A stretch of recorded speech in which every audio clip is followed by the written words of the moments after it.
Hey everyone, welcome to Home Therapy. It's your host, Anita Yokota. This is the podcast where we break free from our negative thoughts about our home and ourselves.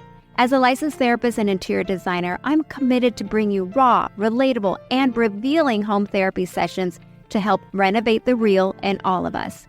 But guess what? It won't be all serious business. I love having fun, so we're going to definitely include the ridiculously crazy and funny moments we all experience at home. From DIY fails to spontaneous paint jobs and even discussions on how to decide on a style with your partner, how to motivate your kids to organize their spaces. Sound familiar? I get it. Even as a designer, I'm right here with you, navigating through these challenges and sharing the journey. New episodes drop every Tuesday, so get comfy, sink into your couch, because this is the place to get your home therapy, one session at a time with me, Anita Yokota.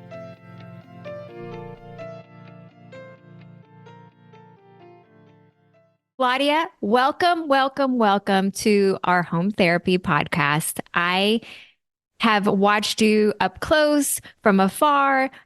Everything you do, the energy you bring is what I admire the most, and why I was so excited when you said you would be willing to come on and share your story with us. So, just to begin and diving in, this energy, I know you were very close with your grandmother and your mother. You have a wonderful, would we say bicultural, or do you even have, is it tricultural or bicultural? Just a diverse cultural background. I can relate. My grandmother lived with us, and I'm sure as your grandmother was teaching you to cook, my grandmother was teaching us dumplings and things like that. But this energy you have, of course, God-given. Thank you. Did some of that energy of just zest for life come from your family? Like, where did this begin? Yeah, I think definitely, right? I think I definitely fit into that feisty Latina thing. I love it. Yeah, because I grew up with a group of really strong women. My grandmother, who I actually mention as my grandmother in most things, is actually my great aunt. My grandmother died when my mom was 7. So my mom had kind of a rough upbringing, right? Kind of bouncing around from her brother's house to my uncle's house because he was the eldest sibling, and then moving over to my grandma's house eventually when my grandma was like, this girl's really thin. We've got to get her weight back up. Typical Latino conversation. But yeah, my grandma and who I call my grandma, my abuelita Hermelinda, her and my grandma left Mazatlan, Sinaloa because they had gone in a really big fight. That is interesting. And this is the first time I actually publicly tell this story, but they left Mazatlan because they had gone into this huge fight with a lady that was kind of messing around with my grandma's boyfriend. And so they apparently they beat her up and all this stuff. And they were like, we've got to flee. And so they left and they came to the border town, funny enough, full circle, where I now live in Tijuana, Baja California, which is the city just south of San Diego.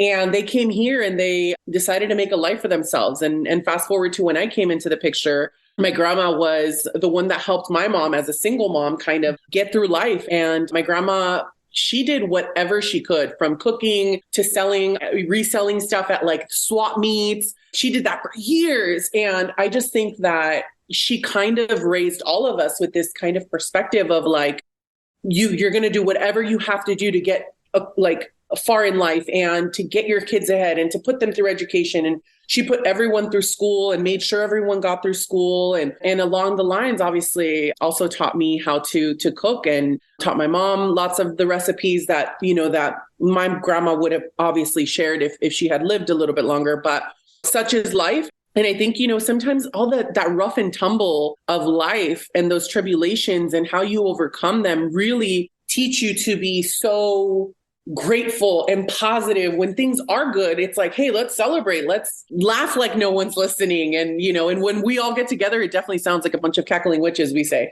Because that laugh, imagine that across all the whole family, right? Aunts, cousins, everyone, we all laugh with this kind of it's laugh from the inside. Yeah. From the inside of your soul, right? You just release this happiness. And so, and if I can bring that to everything that I touch and everything that I do, I think we're doing a good service. So we have so many things that are wrong in this world. And if we could just have a little moment of lightness and fun and brightness in our world, then why not, right? Well, you certainly do that very, Thank very you. well. Thank you. My dopamine, serotonin levels go way up when I see your Instagram, when I see what your latest endeavor is, like your food delivery system for people who want a meal plan. Like, I'm like, that is fantastic. Yeah. Like Claudia, you're bringing your light everywhere. You know, I think about the kitchen, I think about food and how there's so many core memories. Like I know you made so many core memories within your own family and home, Yeah. but when you are creating food and recipe for your audience or for people just who love to eat, is there some kind of intention? Is there a thought process or creative process that you go through? Or is it just Um, on a whim every time? I think like, first of all, I think that it evolves, right? I think like much like you, right? I'm sure like what you were doing in terms of like styling and all of that, like would be so different from where you are now, right? I mean, and so I feel like that has evolved too. Like I think when I came out of MasterChef, in comparison to when I cooked for my friends before going on MasterChef, right?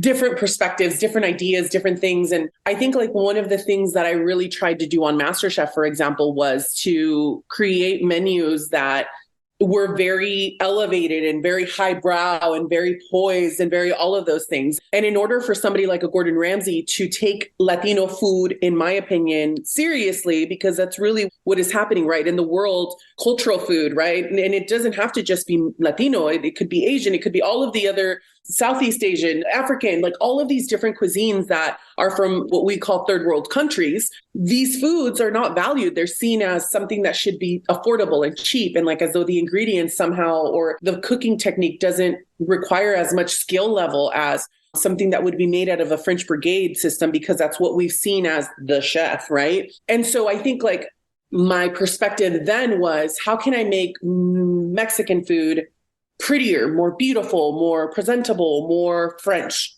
And I think that I've started to move away from that again and really kind of leaning back into my roots, because I think through the pandemic, if anything became more clear, it's that nostalgia is on the table. We have realized how important those roots are, our connectedness to our family, to our people, to the people that we love. And like, if I am moving away from my food in order to fit this kind of Franco-Mexican style, then that's really not authentic to myself. And the more that I thought about it, the less authentic it felt for me.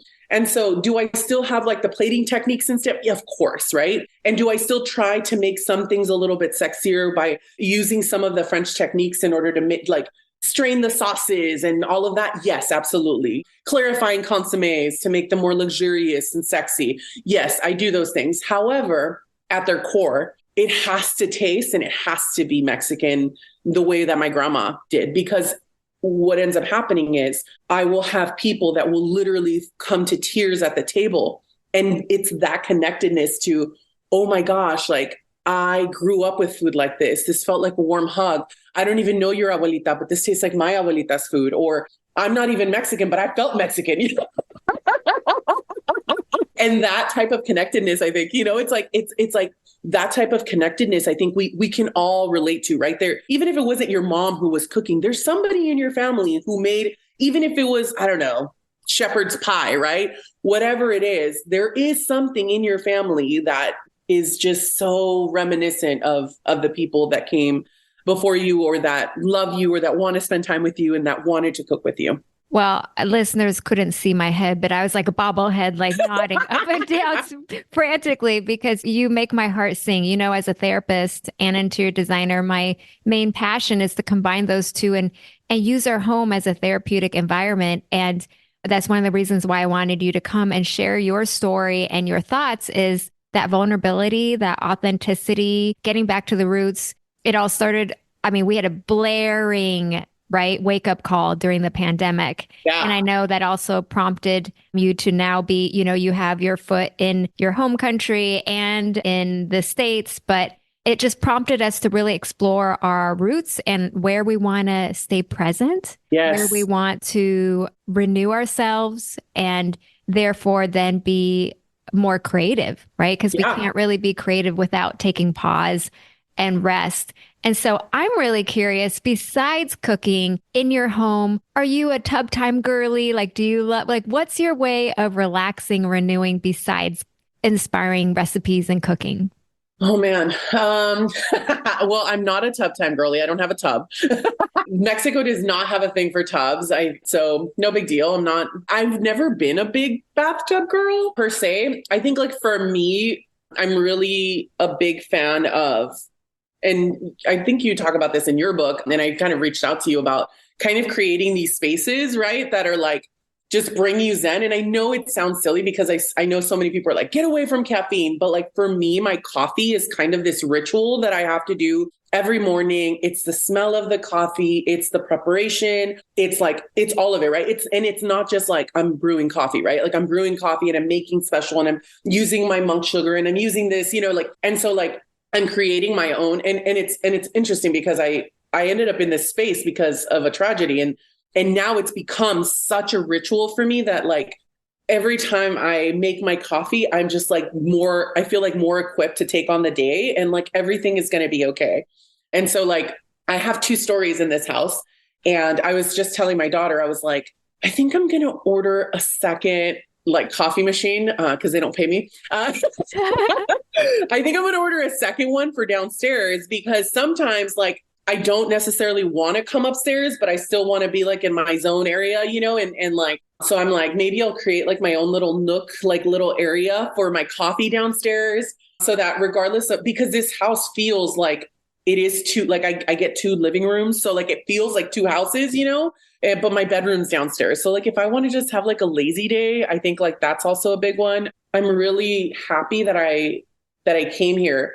I ended up moving to Tijuana when my daughter decided to go to university, but this house is so like, I finally got to have like my adult house, if that makes sense, like after kids, right? Like now, like as an empty nester.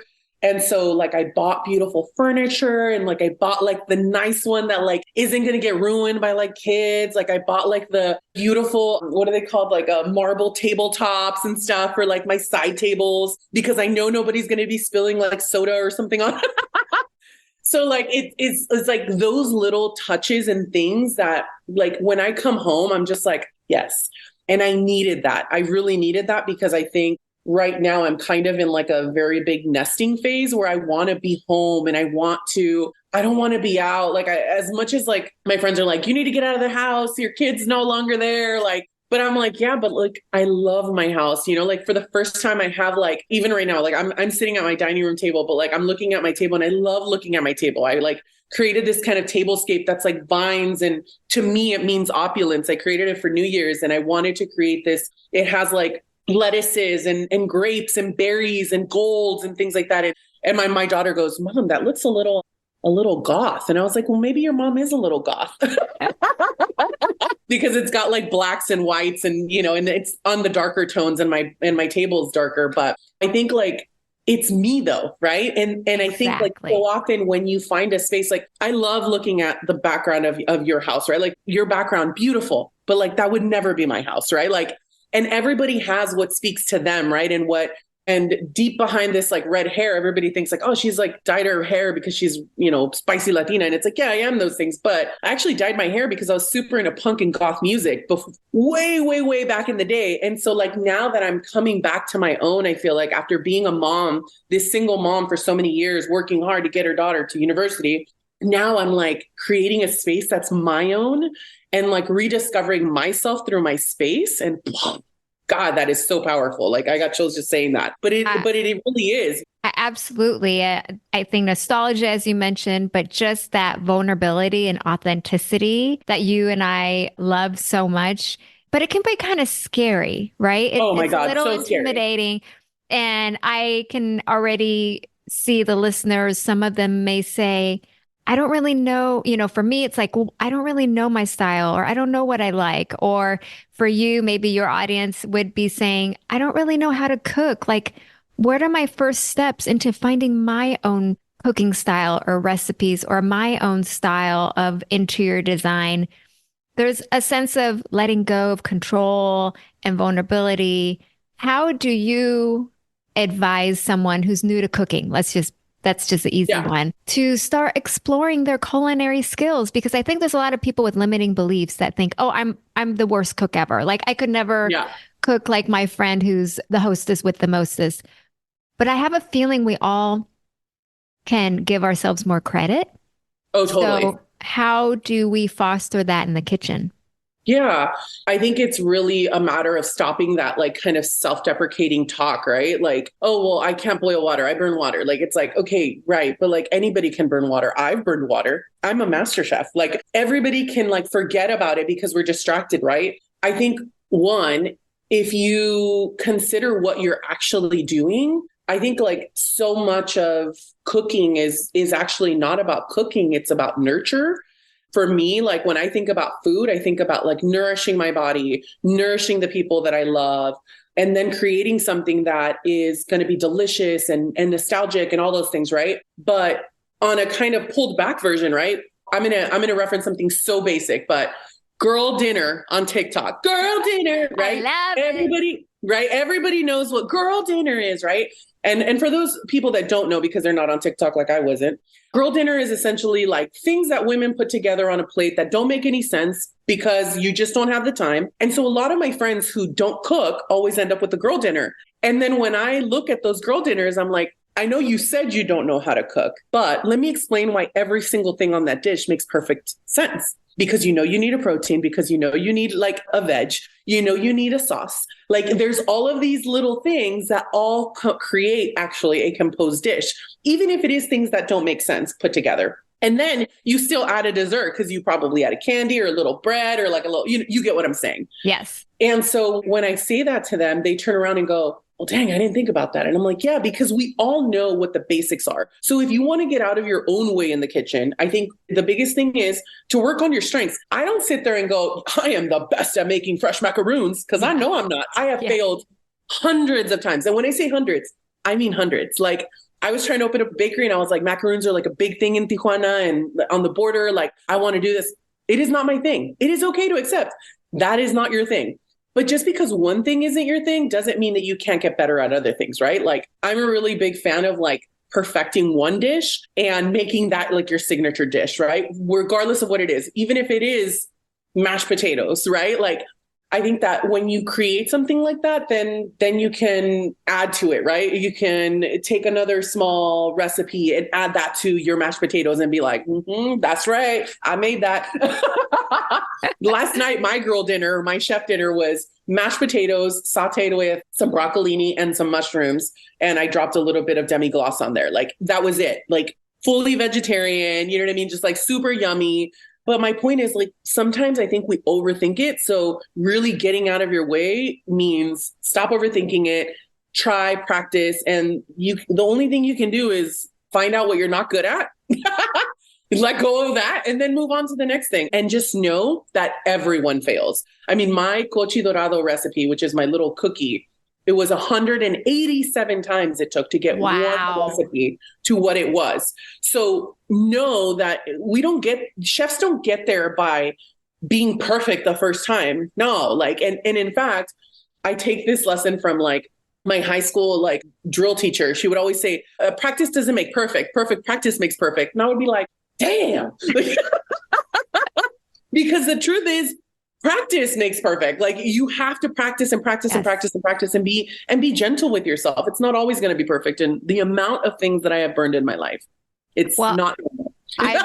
I love that because people think the same way about interior design and they compare their home to HGTV or the magazine-worthy homes that we see on Pinterest. And, you know, honestly, everyone can build up that skill, can build up that muscle to style shelves, style your coffee table. Those are all things that everybody can work towards and work towards their own style, you know, just like your own cooking style, your recipes, or interior design. It's really just practice and without judgment. I think that's one thing that this spans all cultures, and especially with women, we tend to be really hard on ourselves. Yep. And so really letting go of that judgment and just experimenting. And you just spoke to the heart of, I think it doesn't matter what genre or what niche, it's finding ourselves is just taking that first step of exploration. Exactly. So I really love that. Now, I know your roots in cooking is Mexican food, but what is your second favorite dish yourself that you like to enjoy? Is it still Mexican food or is it something totally wildly different? I mean, I wouldn't say wildly different. I wouldn't say wildly different. I definitely really lean toward Italian food. My mom loved Italian food growing up. And so I found myself like really trying to make mom happy by learning all of kind of like the Italian foods. And then on top of that, I had like a couple of Italian best friends. San Diego has a pretty good Italian community, Yes. like Little Italy and all of that. And so San Diego has really good food in general. I agree. It's like Yes. I keep telling everybody, stop talking about it. I don't want everyone to find out because then, it's going to be harder to live here and all of that. But yeah, man, I think Italian food is probably my go-to. I love making fresh pasta, making gnocchi. Like gnocchi is like I have that at least once a week. Like I die for a good cacio e pepe. So it's not even like really superfluous food. It's just like the basics, right? I mean, cacio e pepe, you can't get as like simple as that, right? But then on top of that, I think a lot of the flavors are very reminiscent, right? My mom would always joke that like all Italian food and all Mexican would start with tomato and garlic. Tomato and garlic, tomato and garlic, tomato and garlic. So I feel like there are definitely a lot of echoes of flavor through that food. So I think I can see why that would be a favorite as well. I think right now I am really, really, really, really into exploring kind of Asian food. Like I've really been doing a deep dive into Korean food. My daughter got into K-pop a lot, but I love Korean food in general. And so I've really been digging into that. And then one of my really good friends whose birthday is tomorrow is Japanese. And so Carrie's been also just teaching me a bunch of stuff and bringing me ingredients. And I'm she's going to Japan and I'm bring me katsuobushi. So yeah, I love getting authentic ingredients and really playing with them. And then also I love seeing the parallels through our food because people think we have very different foods. And in reality, once you start kind of digging through the recipes, you start realizing, oh no, it's pretty much the same thing, just in different ways, right? We build and create layers of flavor through kind of similar pathways. And I really, really love that. I love that too. And I'm Chinese American, so I want you to fit in some Chinese food too. Yes. I got to push that through. Yes. For your kitchen, and because my interior designer mind is swirling about what goes through a chef's mind, when you are say you moved into this house, do you have certain flows of the kitchen layout that's more conducive to you? Are you just like the rest of us who have certain favorites? Like a kitchen island must be, for some people is a must, or some people love open shelving, some people don't. Do you, as a chef, or have some particularities about what a kitchen setup should be like, design-wise, function-wise, organizational-wise? What are your thoughts? Yeah, well, a couple things. This house was built. So this house belongs to one of my best friends who is a chef. So very lucky on that end because it already came with a professional hood and a professional, all of that, right? But this house is very modern, and I mentioned I'm very nostalgia, very more vintage, traditional Mexican, right? So I'm used to kind of having the everything on the counter because I'm a weirdo like that. But I have to admit, every time my cleaning lady hasn't come, so I'm not prepared to show you my kitchen today, but I will send you pictures that you can drop in now. But essentially what I love is having everything kind of just cleared. I have open shelves, but instead of having plates and things there, which is what he used to put there, I don't like plates being exposed because I'm a weirdo who has all sorts of different plates, because it's just been me and my daughter. So I don't have a set of 6 or 8 perfect plates, right? I have 2 green, 1 gray, 1 yeah.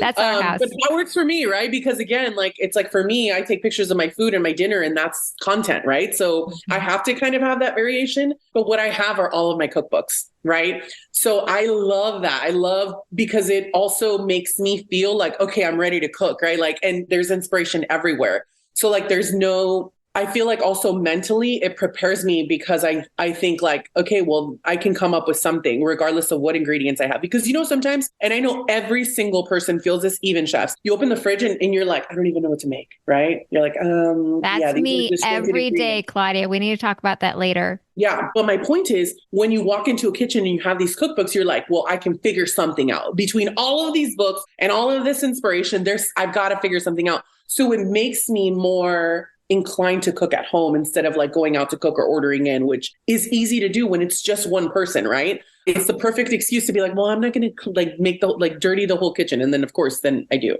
which is why my house is a mess right now. I've been cooking a lot. A lot of the problem with why it looks a complete disaster behind me is because I'm in the process of writing a cookbook. So there's just like stuff everywhere. But to answer the question fully, I think functionality is super key. So for me, dishes and plates and things like that are away from the cooking area completely. Growing up, my mom would always have like the plates right next to the stove. And I don't get that because functionality for me is most important, right? I don't want to, this happens in the kitchen when you're on MasterChef, right? One of my biggest tips is like, get all of your ingredients as soon as possible so that you don't have to be making trips back and forth. The less amount of back and forth that you do, the less likelihood of you burning your steak or burning your water, right? And so having all of those things kind of closer to your cooking area makes it easier where you just grab, right? Whether it's in drawers and things like that. So yeah, I have all of my pots and pans near me on all the bottom drawers on the left and right side. And then I have all of my spices on my left-hand side, and on my right-hand side, I have some of my dry goods and things like that, legumes. And then behind me, I have a whole pantry that's an open pantry where I have actual racks where I have all of my equipment because, of course, I have a million things of equipment. So everything from like induction burners, if I need extra burners, right? Because yes, I have like 5 burners, but sometimes that's not enough for a chef. So I have 2 induction burners. I have like my mixer and things like that don't fit on the counter. And also like, why do they need to be there if I'm not using them 90% of the time, right? So yeah, so I've moved that into kind of the pantry space so that whenever I need them, I can grab them and bring them out. And then once I'm done with them, wrap them up and put them away so that they're not on my counter. And that, of course, leaves me feeling like, look at my nice kitchen, like it's picture perfect 90% of the time. I love that. Because I took a huge, bold design risk, and the wall that has the range, I just took away all my upper cabinets because it was just housing old mugs and old plates we never use. So the shelves we have, I'm just like you, we only have 5 plates. We really don't have that much dishware because then I just wash it off and it never collects dust. But anyways, I'm really thinking about your idea of putting more cooking stuff on there and then putting the plates in a drawer, which is great for the kids to reach. You just gave me a really great idea. Yeah, because it makes it a lot more functional, right? Yes. And then I'm tall, right? I'm 6 feet tall. So I wish I was 6 feet, but okay, go on. Yeah, but for example, my cleaning lady, she can't put the dishes up that high. She's like 5'2", you know what I mean? But and so every time she comes, like if there's something that needs to go up, she'll like leave it on the counter. And then I know that has to go up. Right. Yeah. And so it's those kinds of things. It's just in terms of functionality. I think like if you can make your space more functional, then you're going to be just so much better. Okay. So going from functionality to mindset, I'm going to tell you my biggest pain point when it comes to meal prepping. And I still have to cook every day. I love cooking for fun. I don't like cooking for real. Because then it's like a chore. So what is your advice for someone like me who just has I just have a negative mindset about prepping, like Chinese food, Asian food? There's a lot of prep. There's a lot of cutting vegetables. Like there's just Japanese food. Forget about it. There's so much prep. I mean, that's why it's so yummy. But like, I don't know what it is. I can't for the life of me get past my thinking about the work. How do you help somebody like me so that I'll enjoy the everyday cooking? Yeah. Because it's not that hard. It's not like I'm going to go cook a gourmet meal, Claudia. Like it could be just stir fry. Yeah. But I opt for the frozen bag of vegetables sometimes just because I have this, and I want to feed my kids more fresh stuff, right? So yeah. What's your advice?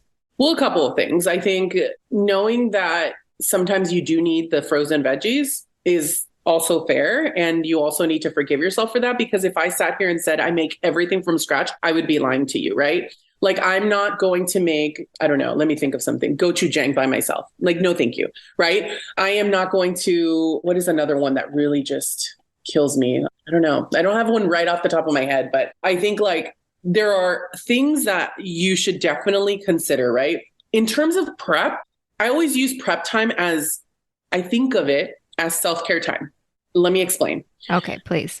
Whenever I'm getting ready to prep a meal, or I have to prep ingredients, or I just came home from the grocery store and I need to prep some ingredients so that I can have them available for the rest of the week, right? Like Sunday prep or something. What I do is I'll turn on like my favorite podcasts, and it's my opportunity to zone out. Like my rule with my daughter would be like, don't talk to me while I'm prepping. Don't talk to me while my podcast is on, like regardless. And sometimes like I would just put on the speaker because then everyone can hear mom's working right now. So like leave her alone. Right. And so then it's like, it's on in the kitchen. I'm listening to it. And like, I don't know about you, but I'm like the kind of podcast listener, especially with like some of my crime ones. I'm like, no. Same. You know what I mean? Or I'll call somebody like my mom, who I know I'm going to have like a 1 hour long conversation, and I just get through it. Right. Or like, if I really don't want to do the dishes, for me, it's the dishes. Oh my God, I cannot do the dishes. Like it is. I did so many dishes growing up because I was the eldest of 4. So every time I would get like scolded, it was like, go do the dishes. And I would be like, nah. So for me, dishes are like my painstaking kind of chore thing that I don't like to do. So whenever I have to do the dishes, I'll call my mom, I'll turn on a podcast, and it's like, I reformatted in my brain as like, this is my self-care time. This is my quiet time. I'm going to quiet my mind and I'm going to focus on the task, because I think so often we are like constantly filling our minds with like all this stuff, right? And like your mind will not stop. But if you are focused on like a menial task, like chopping. Right? Cleaning, I don't know, cleaning peas, which I hate. So I get it. Cleaning like snow peas, right? Or like trimming like haricot vert or something. Like, I'm just like, oh my God, dude. Like I'll just turn on a podcast, and it's like, for some reason, my mind stops with like tomorrow I have to go to the gym and I have to do this. And then after that, I have to go in this area. And my mind stops that. Okay. And I love that. And those breaks are necessary. I love that, because pairing it with something that you love. And then also, I love that so much. Thank you for helping me, because you know what I think when I'm meal prepping? Oh my God, I have 5 other things that I really should be doing. And that's the wrong mindset, because you're going to always hate it then. So that totally makes sense. Hate it. That totally makes sense. Well, Claudia, it's time to wind down. And I just loved our time. I feel like we could have talked another 5 hours. Same. And I hope you can come back, because there's just so much more to talk to you about. But really, truly, what I love about you is your authenticity, your willingness to be real. That's a gift. It really is a gift. Not everybody is willing to do that. Yeah. And thank you for bringing your light to all of us. Of course. Thank you so much for having me. I'm so grateful. And I can't wait to watch all of these podcasts and listen to you while I'm cooking. Oh my gosh. Wouldn't that be fun? And then maybe I'll have little secret messages like, Claudia, send me some tamales right now. Ship me some cookies. Yes. I have to ship you some food for sure. Thank you so much for listening to this episode of Home Therapy with Anita Yokota. If this episode resonated with you, consider passing it along to a friend, family member, coworker, or roommate. Spread the love, one home therapy session at a time. New episodes of Home Therapy are released every Tuesday. Subscribe to this podcast and never miss an episode.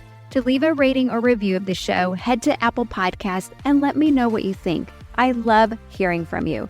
Not to mention, you can stay in touch with me throughout the week, seeing behind-the-scenes info and sneak previews of upcoming guests by subscribing to my website, anitayokota.com. All information about today's show and guests will be linked in the description of this episode. Thanks again for listening. I adore our time together so much, guys. Let's keep our intentions focused and calm, and as always, use your home as therapy.